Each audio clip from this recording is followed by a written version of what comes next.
கோயம்புத்தூர்ல 9 வயசு குழந்தைய பாலியல் வன்கொடுமை பண்ணி கொலை பண்ணிருக்காங்க அப்படின்னு ஒரு வருது. இதற்கான டிவிகே கட்சி நிர்வாகி ஒருத்தர் சொல்றாரு, ஆமா அந்த குழந்தையோட அம்மா மது குடிச்சிட்டு உட்கார்ந்து இருந்தாங்க, அதனாலதான் அந்த குழந்தை இப்படி பண்ணிட்டாங்க ஒரு கட்சி நிர்வாகி. இன்னொரு டிவிகே கட்சி நிர்வாகி சொல்றான், மிட்டாய்க்கு ஆசைப்பட்டு போனா இப்படிதான் நடக்கும். ஸ்ரீவைகுண்டத்துல ஒரு பெண்ணை டிவிகே பெண்ணை கூட்டு பாலியல் செஞ்சுட்டாங்கன்னு அந்த பெண்ணே சொன்னப்ப கூட பெண்கள் பாதுகாப்பு பெண்கள் பாதுகாப்புன்னு பேசின தூய சக்தியை காணல. நீங்க தூய சக்தி இல்ல, திமுக தயவில் ஆட்சிக்கு வந்த கலப்பிட சக்தி, பிரஸ் பார்த்து பயந்து வர பயந்தாவாடி சக்தி, மாற்றம்னு சொல்லி வந்த ஏமாற்று சக்தி, சோஃபா சக்தி, ரீல்ஸ் சக்தி, வாக்குறுதிகளை நிறைவேற்றாத துரோக சக்தி, ரவுடிகளை அமைச்சராக்கிய அராஜக சக்தி. அதுலயும் ஒரு அம்மா நல்லா டான்ஸ் ஆடும், டான்ஸ் ஆடியே கிட்டத்தட்ட பல கோடி ரூபாவை கோட்டை விட்டு வச்சிருக்கு. நாம ஆட்சியில் இருந்தப்போ வெளிநாடுகள்லாம் போய் முதலீடு எடுத்துட்டு வந்தா இந்த அம்மா 21 days ஓபன் இன்வெஸ்ட்மெண்ட் அப்படிலாம் பேசி தமிழ்நாட்டில் இருந்த இன்வெஸ்ட்மெண்ட்டையும் கோட்டை விட்டு வச்சிருக்கு. தமிழர்களே நீங்கள் என்னை கடலில் தூக்கி போட்டாலும் நான் கட்டுமரமாகத்தான் மிதப்பேன், அதில் நீங்கள் ஏறி பயணம் செய்யலாம், கவிழ்ந்து விட மாட்டேன். இந்த வார்த்தையை கேட்கிறப்பெல்லாம் கையில் அப்படியே சிலிர்க்குதா?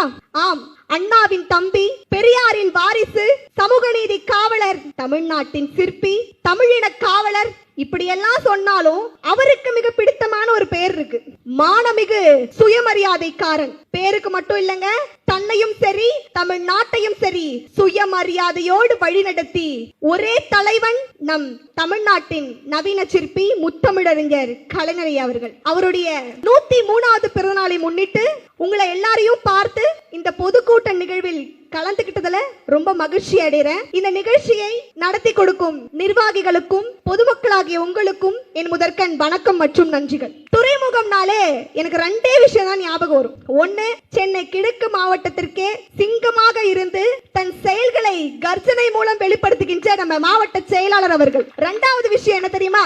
ஒரு திருக்குறள், நன்றி மறப்பது நன்றன்று, நன்றல்லது அன்றே மறப்பது நன்று. இந்த குறளுக்கு என்ன அர்த்தம் தெரியுமா? யாராவது ஒருத்தவங்க செஞ்ச நல்லத நம்ம மறக்கவே கூடாது, அந்த உதவியை மறக்கவே கூடாது. ஆனா கெட்டது செஞ்சா அன்னைக்கே மறக்கணும். அப்படி 75 வருட காலமாக திமுக செய்த நலத்திட்டங்களுக்கு நன்றியாக துறைமுகத்தை வாக்குகள் மூலம் உங்கள் நன்றிகளை காட்டிய ஒரே தொகுதி நம் துறைமுக தொகுதி.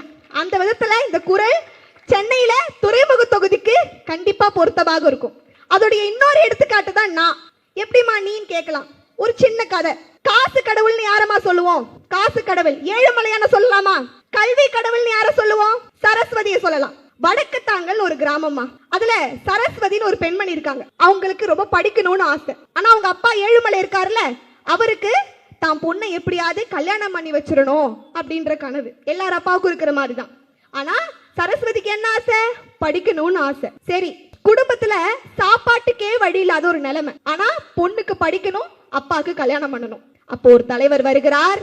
ஒண்ணும் இல்ல, நான் ஒரு திட்டம் தரேன், உன் பொண்ண நீ 12ஆம் வகுப்பு வரைக்கும் இலவசமா படிக்க வை, நான் உனக்கு கல்யாணத்துக்கு ரூபா தரேன்னு சொல்றாரு.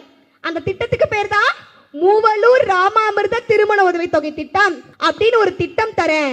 ஒரே கல்லுல 2 மாங்கா, நீ உன் பொண்ணை இலவசமா கல்வியும் படிக்க வச்சிடலாம், உன் பொண்ணுக்கு நீ கல்யாணமும் பண்ணி வச்சிடலான்னு செய்யறாரு.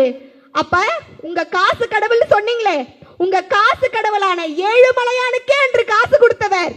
உங்க கல்வி கடவுள் சொன்னீங்களே சரஸ்வதி, அந்த கல்வி கடவுளான சரஸ்வதிக்கே அன்று கல்வி கொடுத்தவர் எம் சமூக நீதி காவலர், தமிழ்நாட்டின் நவீன சிற்பி, எங்கள் முத்தமிழறிஞர் கலைஞர் அவர்கள்.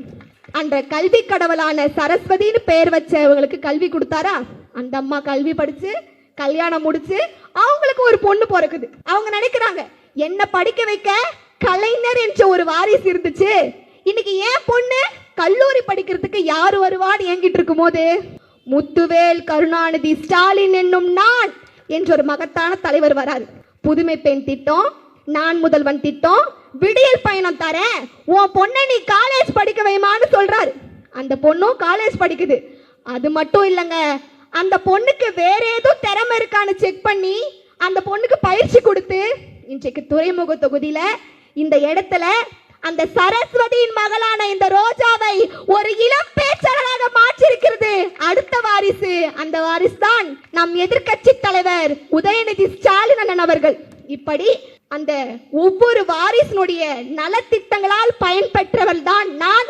அந்த நன்றி கடனை இன்று இந்த மேடையில் சமர்ப்பிக்கிறேன். உங்ககிட்ட பேசி இந்த நன்றி கடனை நான் காட்டுறேன். அதாவது எல்லாரும் கேட்கலாம், திமுக தோத்துருச்சு, இன்னொன்னு அவங்க கட்சி தலைவருக்கு பிறந்தநாள் கூட்டம் நடத்திக்கிட்டு இருக்கீங்க அப்படின்னு கேட்கலாம். அப்ப சொல்லுங்க, கலைஞர் ஒன்னும் கட்சி தலைவர் கிடையாது. இன்னைக்கு யார் யார் வீட்டிலலாம் இன்ஜினியரிங் பட்ட படிப்புள்ள இருக்கிற மாணவர்கள் இருக்கிறாங்களோ, இன்னைக்கு யார் யார் வீட்டிலாம் ஐடில வேலை பார்க்குற பிள்ளைகள் இருக்கிறாங்களோ, இன்னைக்கு யார் யார் வீட்டிலலாம் ஒரு இடத்துல இருந்து இன்னொரு இடத்துக்கு போறதுக்கு தமிழ்நாடு அரசு போக்குவரத்து கழக பஸ்ஸை யூஸ் பண்றீங்களோ, இன்னைக்கு யார் யார் வீட்டிலலாம் குடி தண்ணீர் குடிக்கிறீங்களோ, இன்னைக்கு யார் யார் வீட்டிலலாம் பெண்களுக்கும் சொத்துரிமை வேணும்னு நினைக்கிறோமோ, இன்னைக்கு யார் யார் வீட்டிலலாம் இடஒதுக்கீடை வச்சு வேலை வாய்ப்பு வாங்குறோமோ, இங்க எல்லா இடத்துலயும் இவர்கள் எல்லாருமே ஏன் இன்னைக்கு சினிமா என்ற பின்புலத்தை வச்சுட்டு சிஎம் சாரா இருக்காரு பாருங்க, அவர் முதற்கொண்டு இன்னைக்கு யாருக்கு கடமைப்பட்டிருக்கணும், யாருடைய பிறந்தநாளை கொண்டாடணும், நம்ம முத்தமிழறிஞர் கலைஞரின் பிறந்தநாளை கொண்டாட வேண்டும். காரணம், இன்றைக்கு தமிழ்நாடு ஒரு மனிதரால நலத்திட்ட உதவிகளையும் இந்த அளவுக்கு மேம்பட்டிருக்குன்னா அது கலைஞர் என்ற ஒரு மாபெரும் சகாப்தம் இல்லாமல் நடந்திருக்க வாய்ப்பே இல்லை. அப்போ சொல்ல போனா இது தமிழ்நாடு அரசே இவருடைய பிறந்தநாளை ஏற்று ஒரு விழாவாக கொண்டாடி இருக்கணும். அடுத்து இன்னைக்கு தமிழ்நாட்டுடைய நிலைமை என்ன இருக்கு, எப்படி இருக்கு அப்படின்னு பார்த்தோம்னா, ஒரு அம்மா கிட்ட போய் ஒரு குழந்தை கேக்குது, ஒரு 7 வயசு குழந்தை கேக்குது, அம்மா ஏமா டிஎம்கே தோத்ததுக்கும் ஸ்டாலின் தாத்தா தோத்ததுக்கும் நீ அழுத அப்படின்னு கேக்குது அந்த குழந்தை. அதுக்கு அவங்க அம்மா சொல்றாங்க, அம்மா இதுக்கு முன்னாடி நம்ம ஒரு பெரிய மாடி வீட்டுல இருந்தோம், அந்த மாடி வீடு எவ்வளோ இடி இடிச்சாலும், எவ்வளோ மழை அடிச்சாலும், எவ்வளோ குளிர் அடிச்சாலும், ஏன் எவ்வளோ வெயில் அடிச்சாலும் நம்மளை பாதுகாப்பா வச்சுக்கிட்டு இருந்தது. நம்ம வெளியில போகணும்னு அவசியமே இல்லை, அந்த ஒரு வீடு நம்மளை பாதுகாத்துட்டு இருந்துச்சுமா. மழை நம்மளை தாக்காது, இடி நம்மளை தாக்காது, அந்த வீடு நமக்கு பாதுகாப்பா இருந்துச்சுமா. அந்த வீடு மாதிரிதாமா நம்ம ஸ்டாலின் தாத்தா, அந்த வீடு மாதிரிதாமா நம்ம ஸ்டாலின் தாத்தா.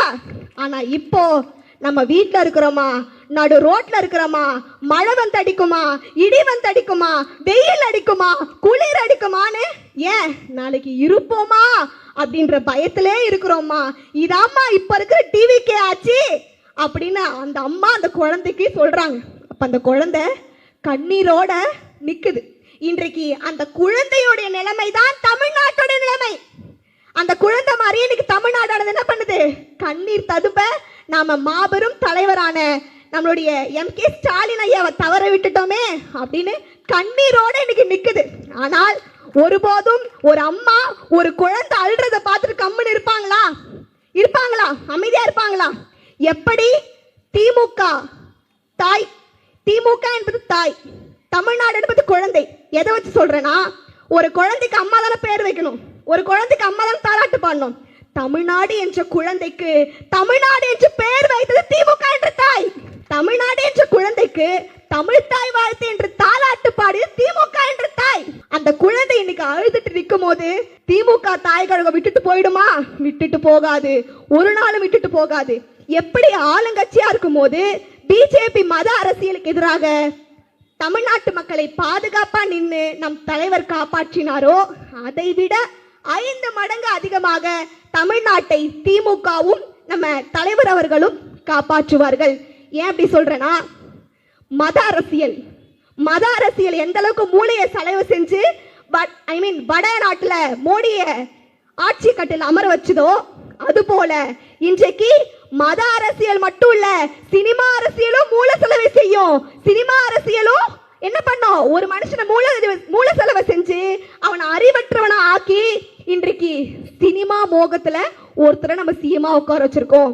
மதவெறி எந்த அளவிற்கு பாதிப்போ அதே அளவிற்கு சினிமா வெறியும் பாதிப்பு.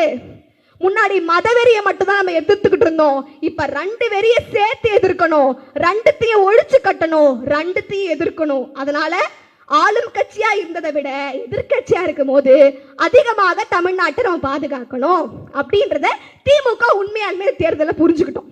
எங்களுக்கு வருத்தம் இருக்குதா, ஆனா எங்களுக்கு அதை விட வேலை இருக்கு. சினிமா மோகம், ரீல்ஸ் மோகத்தளத்தையும் நாங்க சரி பண்ணணும். சரி, நாம ஒரு பக்கம் இறங்கிட்டோம். தலைவர் சொல்லிட்டாரு, 6 மாசம் டிவிக்கு யாரும் விமர்சிக்காதீங்க சொல்றாரா இல்லையா? சொன்னாரு. சரி, நானும் அமைதியா இருந்தேன், டிவி பக்கமே போல அமைதியா இருந்தேன். ஒரு தகவல் வருது, கோயம்புத்தூர்ல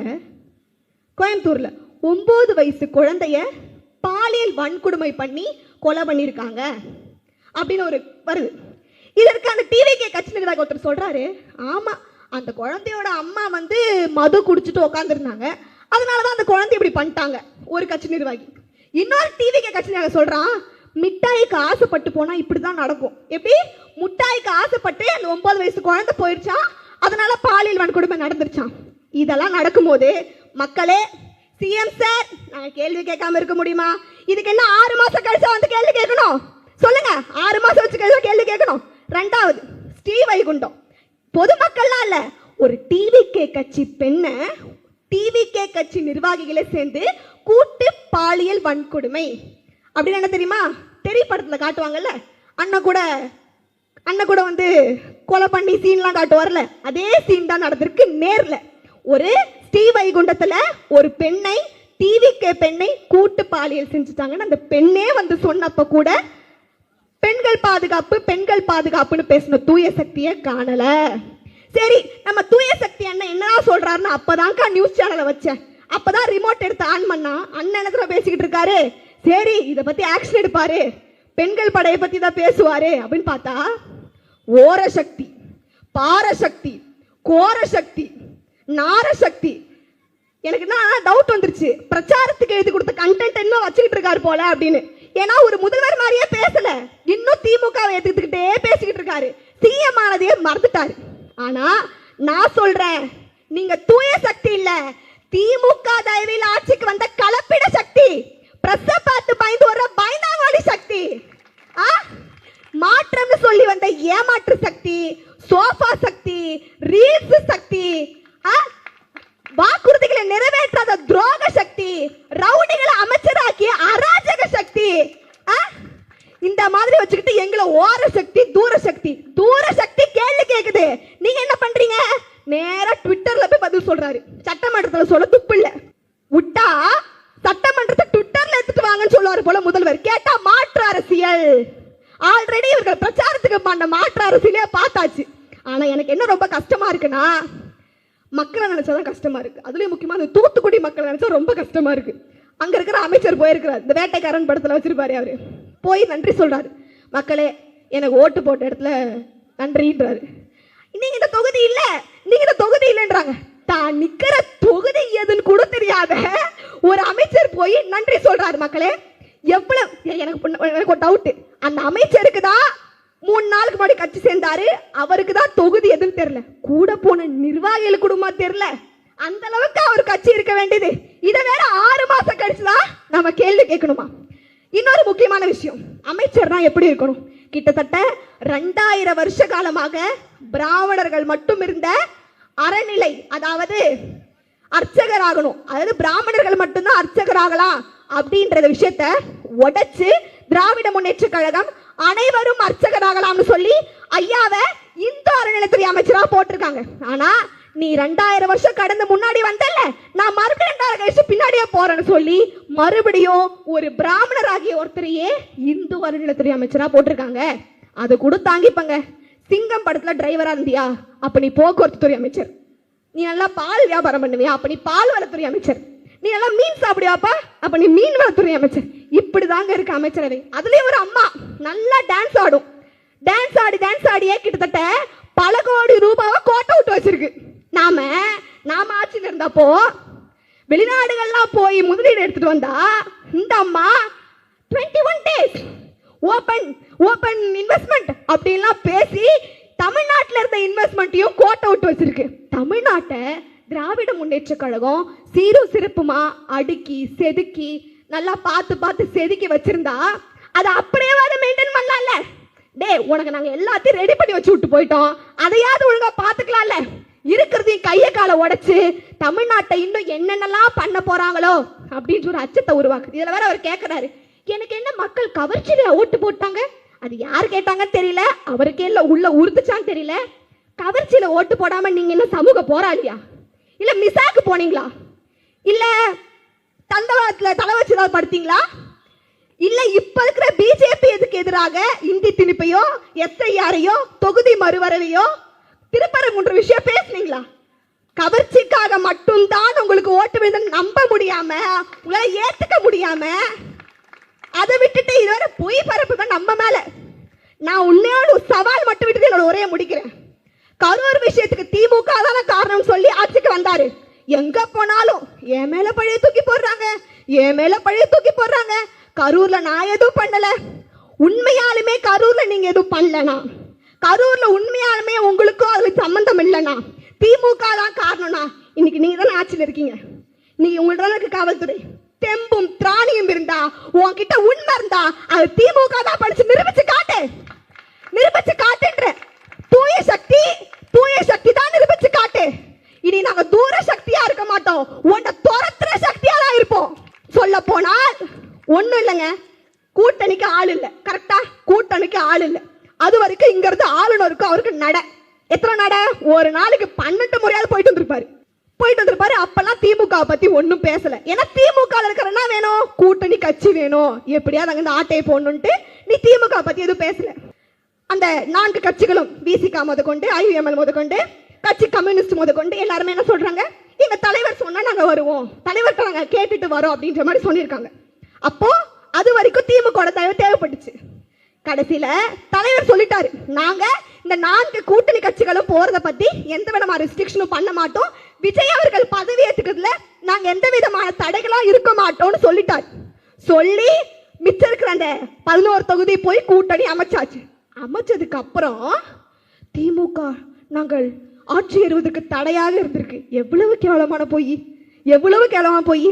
அந்த 11 தொகுதியும் யாரு? பிசிகால ஓட்டு போட்டவங்க யாரு? காங்கிரஸ் ஓட்டு போட்டவங்க யாரு? இவங்கெல்லாம் யார் போட்டிருப்பாங்க? டிவிக்கே வரக்கூடாது, எனக்கு டிஎம்கே தான் ஓட்டு போட்டிருப்பாங்க. அவங்கெல்லாம் யாரு? அந்த மக்களுக்கு எல்லாம் துரோகம் இல்ல. அப்ப என்னன்னா, திமுக தயவுல தான் நீ ஆட்சி நடத்துறது ஒத்துக்க, எங்க தலைவர் தயவுல தான் ஆட்சி நடத்துறது ஒத்துக்க. அதுக்கு வழி இல்ல, ஒத்துக்கிட்ட. ஏன்னா அந்த மக்களும் என்ன நினைக்கிறாங்கன்னா, என்னனாலும் தலைவர் பேசிட்டா அது கரெக்ட் நினைக்கிறாங்க. மக்களே, இனிமேலாவது சில மக்களை சொல்றேன், இனிமேலாவது விழித்துக் கொள்ளுங்க. ஏன்னா ஒரு கழகம் உங்களுக்காகவே, உங்கள் நலனுக்காகவே அப்போத்துல இருந்து இப்போ வரைக்கும் போராட்டங்களையும் சரி, நலத்திட்டங்களையும் சரி உங்களுக்காக செதுக்கி செதுக்கி உங்களுக்காக உழைத்து வர்றாங்க. மழை டைம்ல இந்த கால் தானே உழைச்சது, மழை டைம்ல வெள்ளம் வந்தப்போ இந்த கால் தானே உழைச்சது. ரீல்ஸ் போடுற அந்த கால் உழைச்சதா, இவங்க கால் உழைச்சதா? திரையில வந்தவங்க உழைச்சாங்களா, தரையில உங்களுக்காக வந்து உழைச்சாங்களா? மக்களே, இனிமேலாவது சிந்திங்க. நமக்காக உழைப்பவர்கள், நமக்காக போராடுபவர்கள் ஒன்னே ஒன்று, யாராவது SIR ஃபார்ம் எனக்கு டிவி நிர்வாகி ஃபில் பண்ணி கொடுத்தாங்கன்னு சொன்னா கூட நான் என் பொறுப்பு ரிசைன் பண்ணிக்கிறேன்.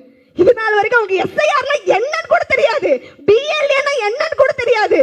ஆனா இன்னைக்கு அப்படிப்பட்ட ஒண்ணுமே தெரியாத ஒரு பொம்மை ஆட்சியை நம்ம ஏத்தி அரியணையில வச்சிருக்கோம். சீக்கிரமா அதை திருத்தி திமுக ஆட்சி கட்டிலில் ஏறும். நான் ஒரு மீட்டிங் போனப்போ ஒரு தொண்டர் ஒரு கருத்து சொன்னாரு, எனக்கு இதை கேட்டோட ரொம்ப அழுகையா வந்துச்சு. சொல்ல போனா அந்த டைலாக் எனக்கு ரொம்ப பிடிச்சிருந்துச்சு. அந்த டைலாக் மட்டும் சொல்றேன்.